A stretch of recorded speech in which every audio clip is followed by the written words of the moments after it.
Hello friends, મુદ્રિકાસ કુકમાં સ્વાગત છે તમારું। આજે હું તમારી સાથે શેર કરીશ સાટાને પણ ભૂલી જાવ એવી મીઠી ખારીની રેસીપી। ખારી તો તમે અનેક વખત ખાધી હશે, પણ આ મીઠી ખારી તમે ક્યારેય નહીં ખાધી હોય। તો ચાલો આ મીઠી ખારી બનાવવાનું શરૂ કરીએ। મીઠી ખારી બનાવવા માટે મેં અહીંયા એક મોટી વાટકી મીંદાનો લોટ લીધો છે। ચપટી મીઠું ઉમેરી દઈશું, 2 ચમચી મોણ માટે તેલ ઉમેરી દઈશું અને તેલને લોટ સાથે મિક્સ કરી લઈશું। આપણે આ રીતે હાથેથી મિક્સ કરી અને મુઠ્ઠી પડતું મોણ લાગે એ રીતનું તેલ ઉમેરવાનું છે। હવે થોડું થોડું પાણી ઉમેરી અને કડક લોટ બાંધી લઈશું। તો આપણે અહીંયા થોડું થોડું પાણી ઉમેરીને આ રીતનો કડક લોટ બાંધી લીધો છે। હવે આપણે ચાસણી તૈયાર કરીશું। તો તેના માટે એક વાટકી ખાંડ લીધી છે, પેનની અંદર ઉમેરી દઈશું અને ખાંડ ડૂબે એ પ્રમાણે પાણી લેવાનું છે। તો આ રીતે પાણી ઉમેરી અને ખાંડને પીગાળી લઈશું। આપણે ચાસણી છે એ વધારે નથી લાવવાની, ખાંડ પીગળે એટલી જ આપણે ચાસણી લેવાની છે। તો ખાંડને આ રીતે ધીમે ધીમે પીગાળી લઈશું।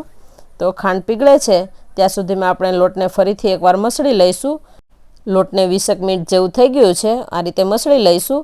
હવે અહીંયા ખાંડ પણ પીગળી ગઈ છે, તો હવે આપણે ગેસની ફ્લેમ બંધ કરી દઈશું અને વાટેલી 2 એલચી ઉમેરી દઈશું। તો આપણી ચાસણી છે એ બનીને તૈયાર થઈ ગઈ છે। હવે આપણે એને બીજા બાઉલમાં કાઢી લઈશું અને ઠંડી પડવા દઈશું। તો આપણે બાઉલમાં કાઢી લેવાની છે અને હવે આપણે ખારીને તળવા માટે એક બાજુ તેલ ગરમ મૂકી દઈશું અને ખારી વણી લઈશું।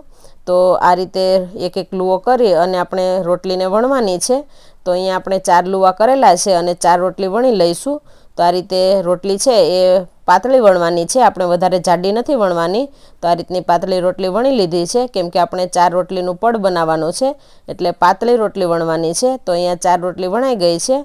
હવે એના પર મેંદો છાંટી દઈશું। હવે આ રીતે હાથેથી ફેલાવી દઈશું અને એના પર બીજી રોટલી રાખી દઈશું। ફરીથી પાછો મેંદો લગાવવાનો છે, એનાથી પડ છે એ છૂટા પડશે। તો આવી રીતે ત્રીજી રોટલી અને એના પર ચોથી રોટલી લગાવી અને મેંદો છાંટી દેવાનો છે।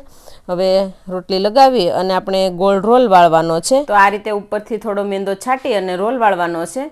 તો આ રીતે થોડું થોડું પ્રેસ કરીને રોલ વાળી લઈશું અને કિનારીનો ભાગ છે એના પર થોડું પાણી લગાવી અને પ્રેસ કરી અને આ રીતે રોલ વાળી દઈશું।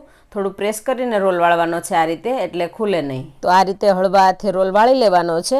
હવે આપણે કટિંગ કરી લઈશું। તો આ રીતનો વધારાનો ભાગ કાઢી અને આ રીતે કટિંગ કરી લેવાનું છે।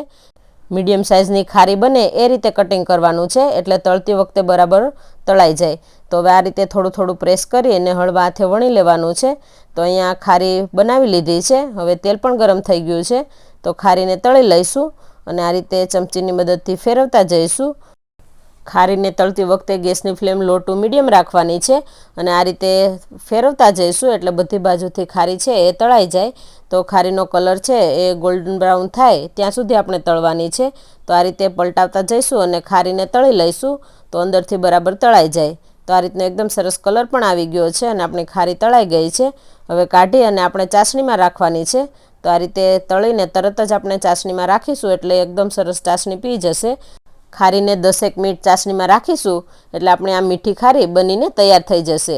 તમારે ઘઉંના લોટની ખારી બનાવવી હોય તો નીચે ડિસ્ક્રિપ્શનમાં લિંક આપેલી છે। તો હવે આપણી ખારી બનીને તૈયાર થઈ ગઈ છે। હવે એના પર થોડી ચાસણી ઉમેરીશું, થોડો પિસ્તાનો ભૂકો અને સૂકા ગુલાબની પત્તી ઉમેરી દઈશું। તો બનીને તૈયાર છે સાટાને પણ ભૂલી જાવ એવી મીઠી ખારી।